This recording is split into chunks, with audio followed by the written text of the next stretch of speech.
Meron po ba mga text messages na magpapatunay halimbawa no sinasabi na may banta sa buhay niya o iba pa na may kinalaman dito sa Meron. utos daw ng Pangulo na may Meron. kinalaman din kay Speaker Martin Romualdez? Meron po lahat iyon? May text messages, may resibo, meron pa mga photograph, may video. May video? May video. Oo. Anong video? Nako! I cannot Video po. wait. Hintayin na natin siya. Natatandaan yung mga kadonatics, nung nakaraang araw, nagsalita yung attorney at legal counsel ni Zaldico. Pero anong nangyari mga kadonatics? Total denial. Halatadong nagsisinungaling talaga mga kadonatics. Pero ngayon, naglabas siya ng statement via DJ Chacha mga kadonatics. Nako! At sinabi niya na marami pa silang mga impormasyon at witnesses na nagpapatunay mga kadonatics na totoo yung mga sinasabi ni Zaldico. Ilalabas daw nila mga kadonatics. Todong-todo na to. Nako! At Inday Sara Duterte nagsalita na, after all mga kadonatics, all along, si Inday Sara ay tama sa mga sinasabi niya. Matagal niya yung sinasabi mga kadonatics, pero hindi siya pinapansin. Ngayon, di ba? Yung taong ginigipit nila mga kadonatics, yun palang nagsasabi ng totoo. Eto mga kadonatics, panoorin natin. Si Inday Sara, Attorney Inday Sara, yes. Panoorin muna natin mga kadonatics. Short video. Mga kababayan, nauunawaan ko ang galit at pagkadismaya ninyo. Nauunawaan ko ang galit ng taong bayan sapagkat Yes. sa nakalipas na ilang buwan, bago pa man sumabog ang issue sa flood control, madalas na akong nakikipag-usap at nakikinig sa mga hinaing ng ating mga kababayang overseas Filipinos ukol sa transparency, accountability, peace, at security. Nauunawaan ko ang galit ng taong bayan dahil nasaksihan ko mismo kung paano minanipula ng House of Representatives ang budget ng Department of Education. Mga kadonatics, wait lang talaga. Nasaksihan niya mismo. Pero, nung binatikos niya ng mga kadonatics, anong ginawa nila? Inimbestigahan yung budget ng Office of the Vice President. Mga kadonatics, ilang beses, halos inaraw-araw nila ang pag-imbestiga. Grabe! At yung parliamentary courtesy na tinatawag nila, mga kadonatics, parang sa Senado lang meron yun. Pero sa House of Representatives, pangalawang Pangulo mga kadonatics, pinapatawag nila at pinatawag nila talaga mga kadonatics sa House of Representatives para tuligsain lang. Ganon sila ka mga demonyo. Ngayon mga kadonatics, ay talagang totoong-totoo yung mga pinagsasabi ni Inday Sara. I mean, naniniwala tayo sa sinabi niya noon mga kadonatics. It's just now na lumalabas na ang lahat ng mga nangyayari, na-expose na lahat ng mga sinabi ni Inday Sara Duterte, mas maliwanag siya. Pero, ewan ko kung maliwanag ba sa mga demonyo mga kadonatics. Parang madilim pa rin. Okay, let's go.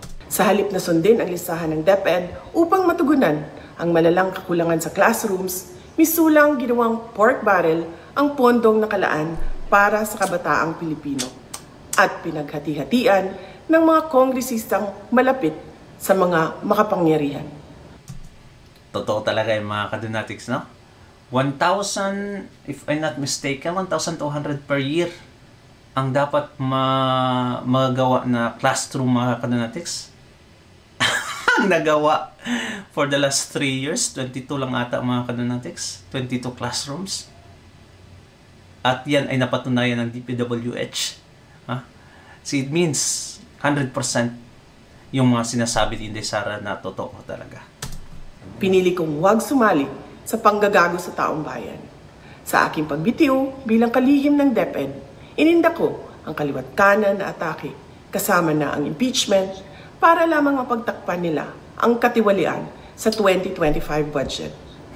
The President now faces a profound crisis of confidence, especially in the way these corruption investigations are being handled, which appear to lack both direction and resolve.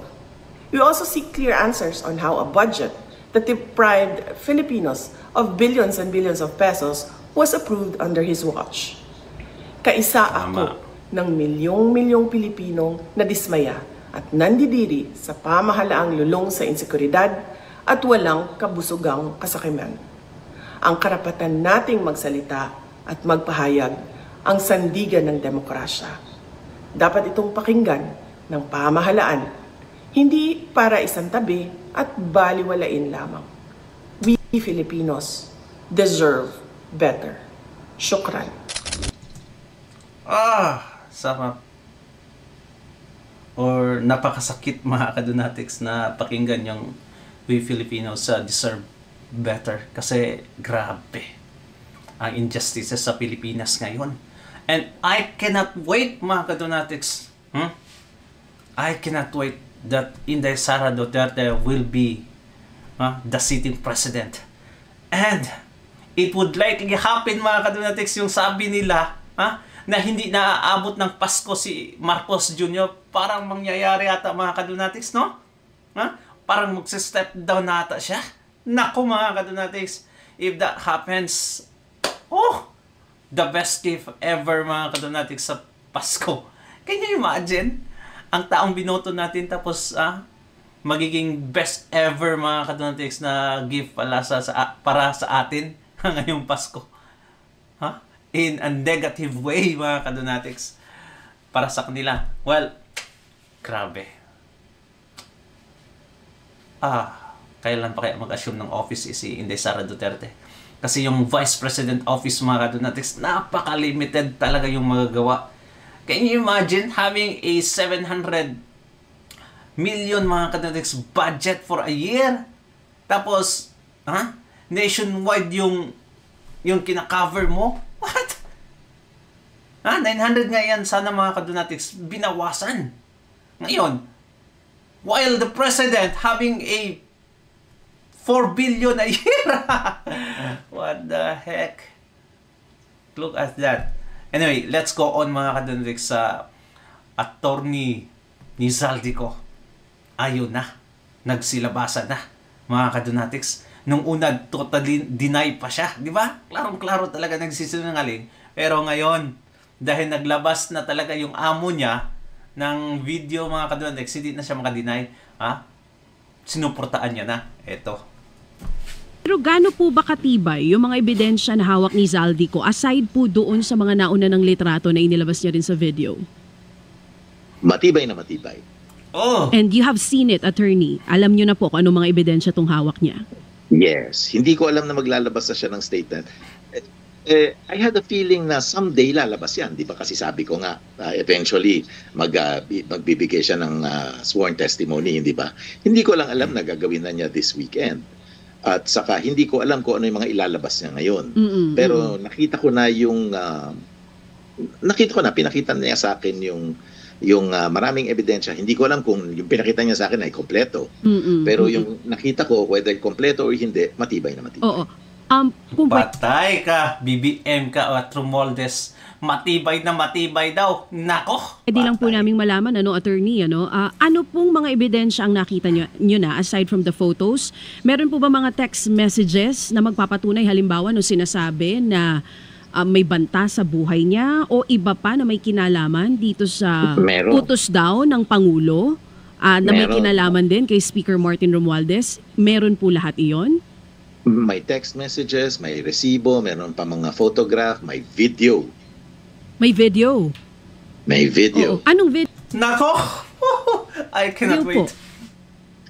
Hintayin na natin siya. Like I said, hindi ko alam kung yung pinakita niya sa akin ay kompleto at hindi ko alam kung ano yung gusto niya ilabas at this time. Is there Eventually, yes po. Is there a phone call between Zaldico and si dating House Speaker Martin Romualdez and even yung binabanggit niya po na kay DBM Secretary Amena Pangandaman? Maraming phone call pero ang so far ang sinasabi niya na ang linalabas niya is face to face hindi phone call. Okay, pero yung binabanggit niyo po na mga ebidensya, you're very confident na talagang this will stand in court, lahat ng mga nauna niya ng pahayag, mas magpapatibay pa pag inilabas niya nito? Yes, kaya hindi naman ito first time ko sasabihin na confident ako kung umabot sa korte ito. Hindi dapat umabot, I still contend that. Pero kung may konfiyansa ako na kung umabot man, ito matibay yung position niya. Oo. Oh, no! Puntahan ko rin po yung sinabi ni Zaldico na sinasabi niya, wala pong pera na napunta sa akin. Meron din po bang mga ebidensya na magpapatunay dito sa sinasabi niyang ito? Meron. Ano May po resibo ito? at may Ano pong ebidensya ito na magpapakita na talagang malinis po si Zaldi, walang natanggap na kickback? Resibo. Meron siya mga resibo. Anong klaseng resibo po ito, attorney? Pas resibo, bayaan na natin siya na bayaan na natin na siya magkwento. Opo. Hindi dapat ang abogado nagkukwento. Yes, Witness dapat nagkukwento. Number 1 rule namin yan sa litigation. Oh no, what can you say mga kadonatics? What can you say? Holiday! Everything now is out mga kadonatics. I mean, almost out. Ha? Wala na talaga. Parang madidiin tong mga magpinsan. Hindi na tayo makatiis mga kadonatics na mawala na sila sa imahe ng Pilipinas. Nako, baka may Marcos Senior 2.0 mga kadonatics na mapunta sa Hawaii. Ganyan, binigyan ka ng tsansa Marcos Jr. Binigyan ka ng tsansa. Binoto ka ng 32 million na tao. Anong ginawa mo? Sinayang mo ang lahat-lahat. Sinayang mo. Nanghihinayang ako mga kadonatics because that was my first ever vote. But napunta sa wala mga kadonatics. Napunta sa wala. Nako, at eto na talaga mga kadonatics. Hinay-hinay na naglabasan ng lahat. It would escalate into something mga kadonatics bigger than we ever expected. At eto, Bonjing Rimulya may gagawin nagsampa na ng kaso against Zaldico mga kadonatics. Can you imagine? Ngayon lang nagsampa ng kaso dahil nagbulgar na. Nagpalabas ng video itong si Zaldico. Noon, nako, we will do it. We will cancel the passport. Now, grabe ang dali makaproseso mga kadonatics. Anong meron? Akala siguro nila, kakampi pa rin nila si Zaldico. At ngayon dahil naglabas na ng video, nako, parang nataranta yung ombudsman mga kadonatics na isa ding aso ni Marcos Jr. Eto mga kadonatics, basahin niyo yung statement niya. Nako. Kita nyo ba mga kadonatics? Of course, hindi nyo makita. Kaya palakihan natin. Yan. Eto yung sabi niya mga kadonatics. By tomorrow or Tuesday. Sunday niya sinabi to mga kadonatics. Kahapon. At the latest, may ipa-file na sa Sandigang Bayan. Di ba? Ngayon lang. Dahil nagkabistuhan na. Nagkabistuhan na at nagkalaglagan na. Sige, protect your amo at all costs. Tanawon. Tingnan natin kung hanggang saan kayo. The first case yan, the Mindoro case na flood control against Zaldico and Sunwest. Can you imagine mga kadonatics, may Jesus pa yung pangalan niya?